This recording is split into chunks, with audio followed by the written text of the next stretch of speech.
Today it is October 1st, so it's time for our monthly market stats. Now, it is very important for me to bring to you the numbers for our local area, because if you're in the real estate market, whether you're buying or selling, I know it's incredibly important for you to stay abreast of how is the market changing, how should you pivot or shift what you're doing to change with the market. And so on the first of every month, I bring you the stats for the previous rolling 30 days. So I want to tell you about what's going on in the market, and at the end of this video, I will share some light, if you will, of the positives that we can derive from the market information that we have today. So whether you're buying or selling, there are opportunities, and you hear me say that a lot. I am an opportunistic person, very positive minded, but there are certainly opportunities. I'll tell you what those are so that you can stay mindful and kind of plan your timing accordingly if that's appropriate. So after you've listened to this information, if you have any questions, would like to discuss the market, please do not hesitate to reach out to myself or any member of my team. We are always happy to help. You can reach us at 352-794-1426. So I run these numbers every month because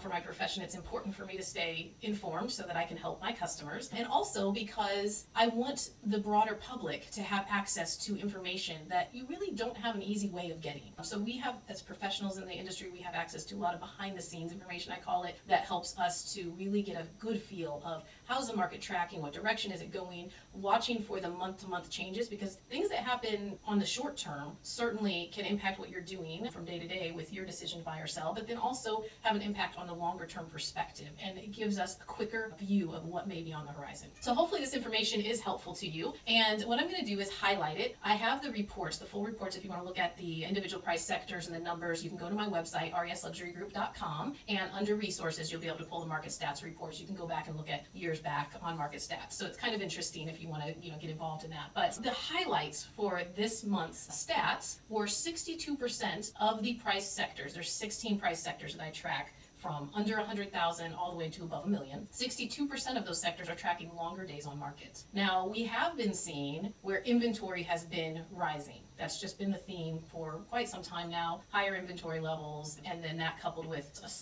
gradual slowdown in buying activity. And so what we saw actually in the month of September is 81% of the price sector, so 13 out of the 16, had declined in inventory, so declining inventory. And then 62% of the price sectors had lower sales volume. So you can see where the longer days on the market with the lower sales volume, that actually correlates perfectly together, right? Because if you have less buyers buying in the market, the homes that are on the market are going to sit longer because there's less demand for them. So that is something that has been challenging this year for sellers and for professionals like myself, trying to impact the pace of the sales of the properties that we are marketing. So marketing becomes more important, and at the same time, then pricing is incredibly important. Probably the most impactful aspect of your sale is if it's priced appropriately, because less demand, you have to create more demand for your particular property, and oftentimes price is what really dictates whether or not your house is going to stand out against the pack. So that could be a challenge, but just something to understand and be mindful of as you navigate the market. So with the market stats, I am tracking everything from days on market to the months of supply, median listing price, median selling price, list to sales ratio, which is a really important one because that gives you an idea when you put your house on the market. If we're tracking right now, we're averaging a 98% list to sales price ratio over the entire county of homes for sale. And so when you list your house for sale, do that math and see, well, what is the expectation of the amount I'm going to sell my house for? So with that being said, and using easy numbers just to put this in relationship, if you have a $100,000 house, 98% of that is $98,000, right? So you're expecting to be able to negotiate around that mark. Now, understand, buyers, on the other hand, are going to try to negotiate even more than that. So your offers are likely to come in lower than that. But setting expectation for that can be helpful so that you're not surprised by something that happens. You're not thinking, oh, this is a market where we're going to get multiple offers and we're going to go above list price, or we're certainly going to get a full price offer. The realtor said I could list my house for this, I'm going to get that for it. You need to be mindful of what's really going on in the market. And so again, this information can help with that. Overall for the county, we're at 3.6 months of inventory. So when we talk about a balanced market, we're talking about right around that 6 months of inventory, 5 to 7 month range of inventory being balanced between buyers and sellers. Above 7 months is a buyer's market, below 5 months is going to be a seller's market. We're so acclimated to the seller's market because it's been a seller's market for so long that it's an adjustment as we watch the shift happen to realize that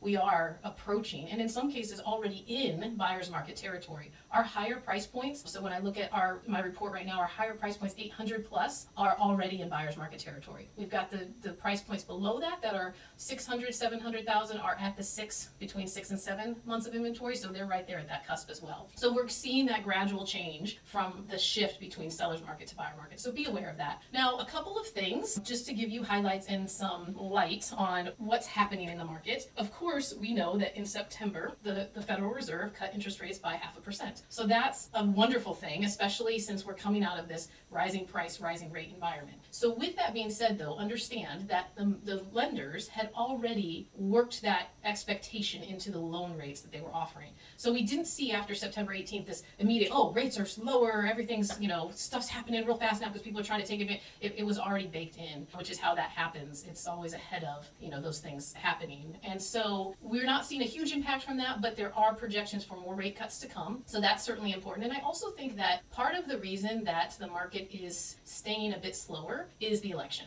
We're so close to the election, and I think a lot of people just want to know what is going to happen after the election. So I do believe that after the election is finalized, that we'll have a change in the market and some enthusiasm on both sides of the equation. So for sellers now, what are you positive about? What's the positives that you're looking at? Because we're talking about longer time on market, lower prices. Well, here's the thing I want you to keep in mind as a seller. Last year, there was a survey done that showed 70% of buyers had pulled back from buying, pulled out of the market because rates were rising and home prices were becoming unaffordable. So as we see that change happening, that 70% of buyers is going to enter back into the market. Now, it's not going to be an influx immediate, right? It's not just going to be this flood, but I think we'll see them trickling back into the market. Well, that's a pretty significant element to be aware of and be watching for. And again, I think that's going to play into the after November time frame where we'll start to see some more robust activity and more sales volume happening. So be cognizant of that. Try to keep a positive attitude.